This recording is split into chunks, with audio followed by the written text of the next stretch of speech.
We're gonna go ahead and get started.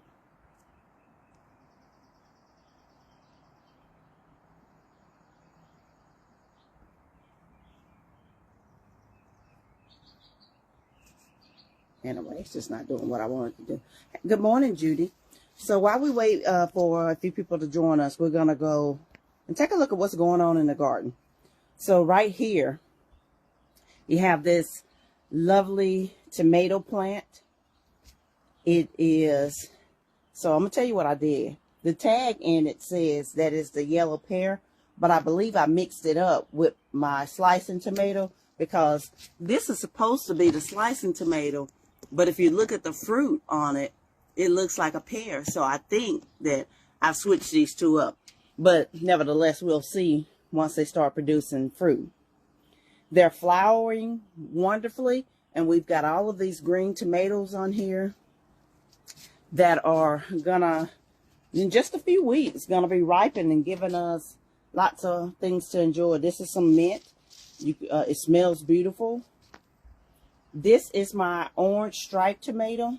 It's the first year I've ever tried it, and it has the flowers even look just a little bit different than the flowers on the other tomato plants.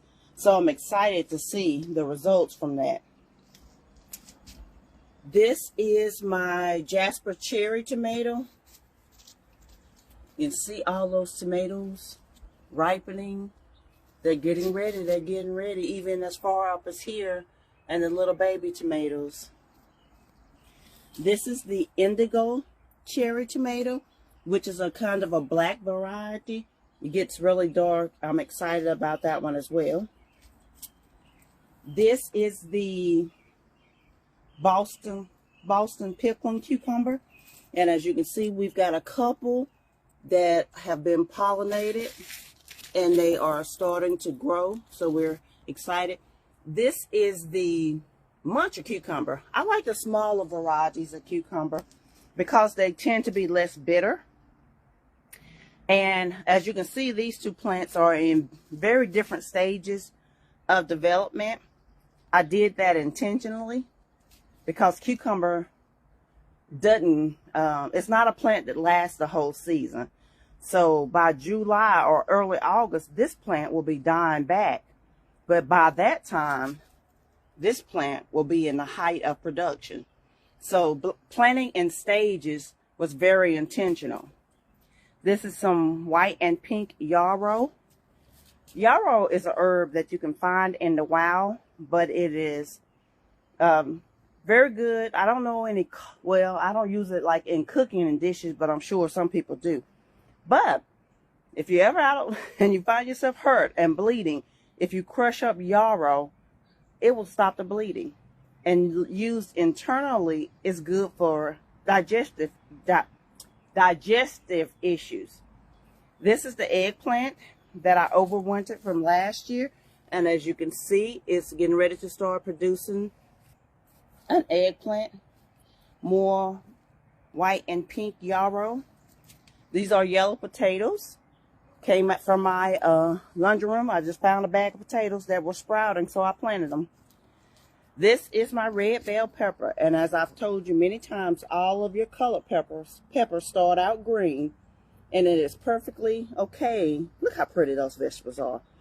Okay for you to pick them and use it as a green pepper, but the longer it stays on the plant and the more sun it gets, it'll start to change colors.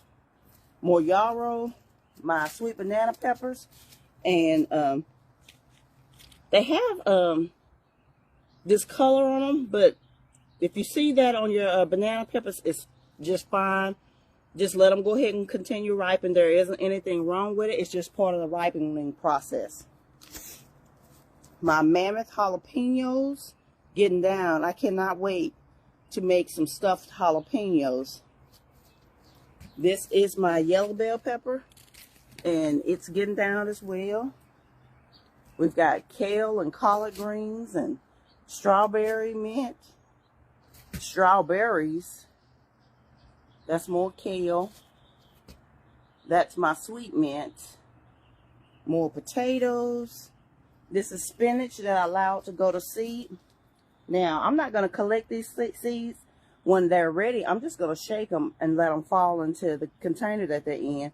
So I have spinach in the fall. A spinach, lettuce, a lot of your collard greens, your turnip greens, they really prefer cooler weather. But you can grow them in the summer. My collard greens currently pretty small, and they have they've been getting eaten up. This is mushroom compost. This is my first year trying it, and I learned about it at Four Seasons Nursery in Rocky Mount. And Lynette Hewlin from Forever Vista Farms in Enfield had asked for it. But on that day when she was telling us about it, I just decided to try it to amend my soil. And I think that's why my peppers are producing so well so quickly. Peppers take a long time to mature. And in June, the peppers are usually teeny tiny and not big enough to pick until late July and August in the early summer. And I really believe it's because of this compost. There are some begonias and irises. And we're going to go ahead and get started. So today, I'm just going to be talking about some gardening questions that I get. I run into people a lot of times and they will ask me something about gardening. And so today I'm just going to answer 3 of those questions because we don't want to keep you on too long. But so last week I ran into a woman that I met earlier this year, and we were at an event, a great event. And the first thing that she said to me was, I started gardening because of you. And then she asked me, how do I keep insects out of my garden? So we're going to talk about some of those questions this morning so that you just have a better idea of what to expect when you first start gardening. So I'm going to refer to my notes today because I'm 52. I'll be soon I'll be 53.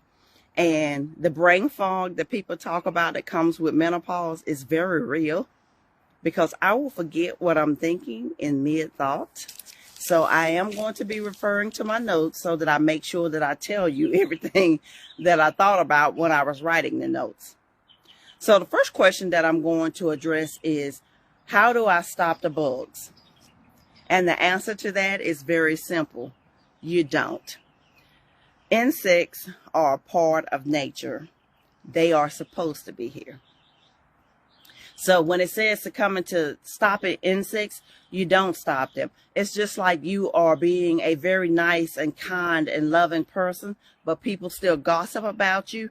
Nothing you do or say is going to stop them. We're in nature. You cannot stop insects. If you write a best-selling novel just telling the truth about your life, there are going to be people that hate you because you told the truth. You cannot stop them. We cannot stop insects in our garden. But what we can do is plant things that to deter the bad insects, like your aphids, your cucumber beetles, your squash bugs, those things that will decimate your harvest, even your caterpillars for your brassica plants. So you plant things that deter those things, like marigolds, onions, and things of that nature. But in the same respect, you also plant things that are going to attract your beneficial insects. So that white yarrow and the pink yarrow that I showed you, it actually came from another spot in my garden that I have it just growing wild behind my shed. And here's why. I just have it growing wild. It spreads. It spreads rapidly. So I put it in containers, but I brought some up on the porch, on the deck, into my garden because yarrow attracts ladybugs, lacewings, dragonflies, all of those things. Guess what? They eat aphids. They eat beetles. You also want to make your garden an inviting place for things like lizards and salamanders and frogs. Now, if you're afraid of them, don't do it. Well, if you're afraid of them, they're coming anyway. But make it inviting to them because those things eat a lot of insects. That's how you So you cannot stop insects. We are outside. So the only place you're not going to have insects is if you're growing inside in a solarium or in a greenhouse. And even if you're in a greenhouse, if it has windows, you let windows up, but some of them use fans. But we're outdoors. We're in nature. Insects are part of nature. You cannot stop them. So the trick is you put things in your garden to deter your onions, your marigolds, and things of that nature. But you also put things that invite the insects that you want, because, and even as I mentioned, you know, ladybugs, dragonflies, lace wings, those things you want. But you even want a few wasps. You don't want no hornet's nest nearby or anything like that, but you want a few wasps in your garden, because when they lay their, I forget exactly how it works, but they lay eggs on the caterpillars that are on your brassicas, your cabbage, your kale, your collard greens, Brussels sprouts, and it kills the caterpillar. So there's a purpose. Just like the scripture says, there's a purpose for everything under the sun. There's a purpose for everything. We're outdoors. You cannot stop your insects, but what you can do is try to do things to manage it so that your garden isn't decimated. And here's another thing that I do. Plant more than what you need. Because I showed you my three sisters planting of the corn, the green beans, and the zucchini on last week. But what I didn't show you was on the other side of the building is a row of corn that I didn't plant any herbs beside of. I didn't plant any onions with. I didn't plant any sunflowers with. So that spot will attract rabbits, deer, or whatever that will want to eat my corn. But the corn that's with the three sisters has so much stuff around it that they don't like, that they're going to go for the easy prey. So plant more than what you need, so that you can lose something and not be just totally heartbroken because your crop is gone. And the second question that I get a lot is, how do I reduce the cost of gardening? Because when you first start gardening, when you're buying containers, if you're buying all of your plants, if you're buying your potting soil and all of your amendments, that can get expensive very quickly when one single plant, not a tray of plants, one single plant is almost $5 now. It can get expensive very quickly, but there are things that you can do to mitigate that as well. And the first thing is to join seed exchanges. That is where you take your seeds that you have, if you have too many of one particular kind, and you exchange them with people. There are seed exchanges locally, and there are groups on Facebook that you can join. So some of the stuff that you see out here, it came from a seed exchange from a Facebook group. I've got stuff in my garden that came from all over the country. That yarrow, it came from a seed exchange. I didn't buy that. So the other thing that you can do is swap plants. So this year, I purchased my tomato plants from Lynette Hewlin with Forever Vista Farms in Enfield, North Carolina. And I got a tray of 6 tomatoes. Well, I have a deck garden. I don't need, and I'm a single person, I don't need 6 tomatoes. What I did was I planted 4 of them, and I gave away to my friend Keisha, who is also an avid gardener. I gave her 2 of the tomato plants. But guess what? In exchange, she gave me kale and lettuce. So you could swap plants with other people to help reduce the cost and get plants that you did not have to pay for. Then the other thing you can do is save your own seeds. Now, if you look around the garden here, I'm going to turn the camera around just for a second. Those yellow marigolds, the, I don't know if you can, let's try to zoom in. The orange and red marigolds there that are just beginning to bloom. I started those from marigolds that I had from last year. What I did was I gathered the seeds from those marigolds, and this year I didn't buy a single marigold. I've got marigolds in every pot out here, but they were all started from seeds that from the plant that I had last year.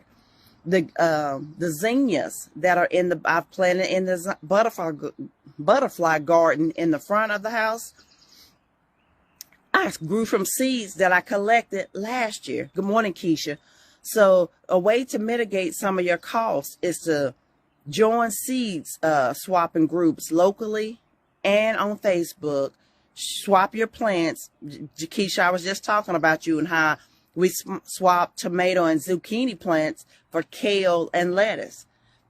And then the other, so simple, gardening is simply about community. So simply by sharing my knowledge with guys on here, people have given me seeds. My neighbor, she's given me plants out of her own flower bed. So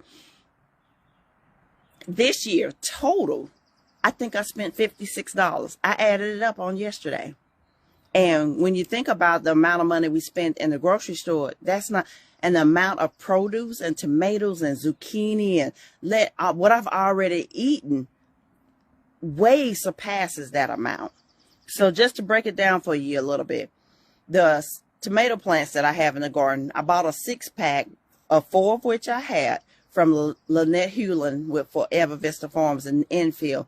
I bought a 6-pack for $4.50. But the same day that I was visiting her, she gave me a huge bag of lettuce, kale, spinach, some other green, all mixed together. She also gave me 4 mint plants and kohlrabi. What she gave me far exceeded in value than what I actually spent with her. Good morning, Will. How are you? Then, so that was $4.50. I purchased the pepper plants that I have this year because I waited too late to start them by seed. I like to start things by seed, but in order to do that, you need to start your seeds for peppers and tomatoes in December or January, so that by the springtime, they are ready to start producing fruit. I waited too late this year, so I purchased my pepper plants. I waited till they were on sale and got them 3 for $12. So that was $12 for pepper plants. And the white yarrow I got from a seed exchange. I didn't pay anything from it. The pink yarrow a neighbor gave me. Gardening is about community. We share with each other. The echinacea and the elephant ears that are in the front yard. My brother gave me the echinacea that he started from seed. Peggy Tatum gave me the elephant ears. The eggplant I overwintered from last year, so it's the same plant that I had last year. The corn and the sunflowers were given to me by Robin Mason in the form of seeds. So all of this stuff, all of this bounty, you can see all of the plants that I have, all of this stuff. And that's not including what's planted in the yard. The corn, the sunflowers, and the zucchini are all in the yard. And you can see I've got tomato plants behind me. That, with the compost and the gardening, the potting soil, that was $56. So there are ways to mitigate the cost with it. You just have to explore. You have to find people to have common interests, and you all help each other. When I say gardening is about community, it really is about community. And just as I said, I'm doing this post today because of a conversation I had with a young woman that I met earlier this spring, because she started a garden because of what she's seeing here. So I want to be able to provide some value and to help people in their gardening journey. And the third question that I'm going to address today is, why should I start a garden when I can buy everything that you have here in a grocery store? And the answer to that is simple. I know what's been done to my stuff that's in my garden. Now, that doesn't seem like anything major, but it is. So when you are buying things in the grocery store, and I'm not speaking in reference to anything from Whole Foods or places where you get organic food. I'm talking about just your regular grocery stores, your Harris Teeters, your Lowe's, your Food Line, wherever you get your groceries from. If you're buying just the regular produce, it has been sprayed with pesticide because it comes from a commercial farm. Pesticides are known to cause cancer and other diseases. The other thing is, in the grocery store, cucumbers, tomatoes, apples, and just about everything in there is sprayed with some type of wax. You're like, okay, well, the wax has two purposes. It makes it pretty, and two, it helps it last longer. So I want you to think about this. If you get something and it says that it was grown in California, or it was grown in New Mexico or Florida or whatever, if you take that very same fruit that was grown in your garden and lay it on the counter, and what happens to it in 2 or 3 days? So now you got a fruit that was grown across the country or in another country. So it's gone through transportation, the handling process, and being in your grocery store in the back for weeks. Now, how is something that will rot in 3 days grown in your garden lasting for weeks? It's because of the wax that they're putting on it. That wax is no good for us. It makes it pretty and it makes it last longer. But that wax is responsible for kidney and liver disease. So the very food that you're buying in the grocery store to sustain you is also poisoning you with the pesticides and the wax. Pesticides are causing cancer and other diseases. The wax is causing kidney and liver diseases. And the last reason that I buy from, why grow your own food, is because when you when you grow it yourself, you pick it at the height of freshness. It is completely vine ripened. But when you get it from the grocery store, let's see, Will says food from other countries is good. It has the nutrients from the soil. And that's true. It does. You're getting food that is from areas that the soil hasn't been depleted, because in the U.S., big agriculture has stripped the land. So it is lacking many of the nutrients. But some of the food that when you're getting it from another country, they still have, and which is what I was just about to go into. They have to pick it when it's not completely ripened, so that it gets to you and still hasn't rotted or spoiled. But when you grow things in your own garden, you're getting it at the height of ripeness. And it has all of the nutrition, because when you pick things when they're not completely ripe, it doesn't have as much of the nutritional value that it would if it was vine ripened. So a banana that was grown in the Dominican Republic and eaten in the Dominican Republic has more nutritional content than the banana that we're getting in the grocery store. I don't even know where the ones in the grocery store are coming from, but I'm just using that as an example, because yes, the soil in those countries is great and it hasn't been overworked and stripped, but because it's picked before it's ripe, it hasn't had a time to absorb all of those nutrients. So we have to be very cognizant of where we're getting our food, because what you think you're eating isn't necessarily what you're getting. And the other reason that I decided to start growing some of my own food is because of the skills that you acquire. When I started my garden, I started with a single tomato plant. But as you can see, there's a whole lot more out here now than just tomatoes. Good morning, Tamika. And the reason that those skills are important, I say, okay, we live in a technological world, and you wouldn't think that you would need these type of agricultural skills. But I want you to think about the height of the pandemic, when COVID was at its absolute worst, and you walked in the grocery store and there was no fruits and vegetables in there. I can remember going in there more than once and thinking, where is the food? So from the skills that I've acquired, me and my family, we will never go hungry, because everything out here I know how to grow. I can grow things from seed. And yes, this year I did purchase some plants, but I don't have to. I've got seeds in my house that if I needed to grow tomatoes, peppers, zucchini, eggplant, any of those, I've got the seeds and I have the skills, because the plants require different things. They have different requirements. They need different things. They need different types of soil, sun, all of that. Those skills that I've acquired by growing my own food, that can't be replaced. And the I learned the nutritional value and the medicinal purpose of herbs and flowers. Stuff that you look at and you think, oh, it's pretty, or oh, it tastes good.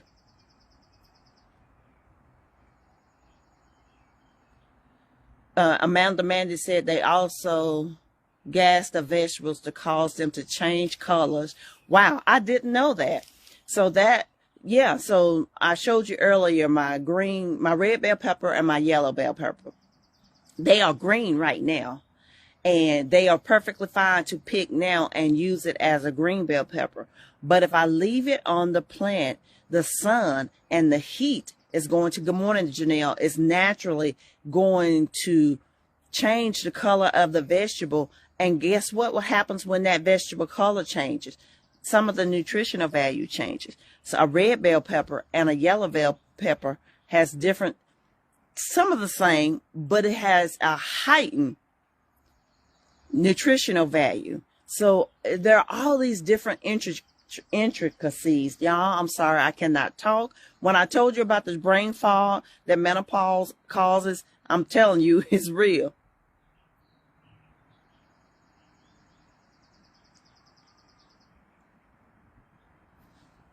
Let's say I'm reading Will's comments that y'all put different nutrients in the soil in different places for the folks there that need those nutrients to be healthy in that area. We live in different areas and have different nutrients in our soil to benefit our health and keep us healthy. Different areas need different nutrients to be balanced. That is very true. And I agree with that wholeheartedly. But again, as I was saying, the reason that I grow my own things is because I know the soil that I'm using here has some nutritional value in it. Big agriculture has stripped the land, and it does not have the nutrients in it that it had for our ancestors. So yes, that is very true. And I believe that, God gave every area specifically what they need, but you have to wonder why in some parts of the world, those things that they're getting from the ground, the people are naturally living to 100 years old or and beyond, and they're dying from old age and not dying from disease because their land is not stripped and they're still getting the nutrition from the ground as intended. But the things that man has done has changed very much about the world. So what was originally created is just not true anymore. So I wanted to go over, and I really thank you all for your input. And Amanda, thank you for those, and Will, thank you for those comments. I greatly appreciate that. But those were just a few of the tips about the insects, and don't try to stop the insects. We're in nature. Good morning, McCasey, Mr. Anika, King Anika. The reason that we're in nature, insects are a part of nature. You cannot get rid of them, but there are things that you can do to mitigate them so that they don't destroy your crops. And then I grow because I know what I've done to my food. And lastly, I talked about why the things that I've gotten from growing my own food, such as the skills acquired, and I know what's been done to it. It doesn't have the pesticides. It doesn't have the wax. All of those things that are contributing to sickness and disease in the Western world and in other parts of the world as well. But guys, this gardening and agriculture is about a journey. What I know now isn't what I knew 5 years ago when I first began this journey. I began this journey with a single tomato on my patio. But again, as I can show you what I have here, the grocery store could close today, and granted, I wouldn't have a protein source, but I wouldn't need a single fruit or vegetable because this is just what's on my deck. It does not include what is planted in the ground. And I don't do major in the ground planting, but that's my own personal preference. But you can take gardening and use it to do whatever that it is that you need to do and whatever it is that you want to do for your family. For me, it's not just about the food. It's about the relaxation that I get from coming out here, spending time in nature, digging in the soil. By the way, digging in soil, there are organisms that can be beneficial. Now, there are some organisms that you don't want to come in contact with. That's another whole topic, but it has so many different benefits. The time that you spend in nature is relaxing and centering. And in my garden, this is my sanctuary outside of the church. This is where I come to talk to God. And when I tell you the revelation and the answers that I've gotten about life and myself in this garden is mind-boggling. So guys, thank you for watching In the Garden with Joyful Living. If you have other questions or if you have other comments, go ahead and put them in the replays, because I'll go back and get those questions and I will answer those. So if you have any questions, and I'll admit, I've only been doing this a few years, but as I said earlier, I will share my knowledge because gardening is about community. Let's see, Amanda said. The other thing is when you work, you work, our soul, our bodies absorb. That's exactly what I was referring. Minerals and vitamins from the sun to help with digestion. That is so absolutely important. And the sun helps your body create vitamin D. We need the sun. We need to be outdoors. We need to enjoy nature. Everything under the sun has a purpose. So guys, thank you again for watching this episode of In the Garden with Joyful Living. I love your interaction, and let me know when you want to do this again. And Amanda, maybe I can have you come on, whether that be online or personally in the garden, and we can tackle this thing. Good morning, Nichelle. So I'm just finishing up now, but go back and watch the replay. Share this, because there are people all over the country and all over the world that are starting gardens again because of what is happening in the world, and because of the relaxation and enjoyment it brings. So share the video, tag your friends, tag other gardeners, and let Nichelle, I remember from you just celebrated a birthday, didn't you? Nichelle was one of my best friends in high school. Happy birthday, honey. I love you. Mel said I was typing so fast. No problem. You hear how, again, menopause and my brain fog. But thank you all for interacting this morning. Let's do this gardening thing, because, again, it has so many benefits. And I thank you all. I talk to you soon. I love you. Bye-bye.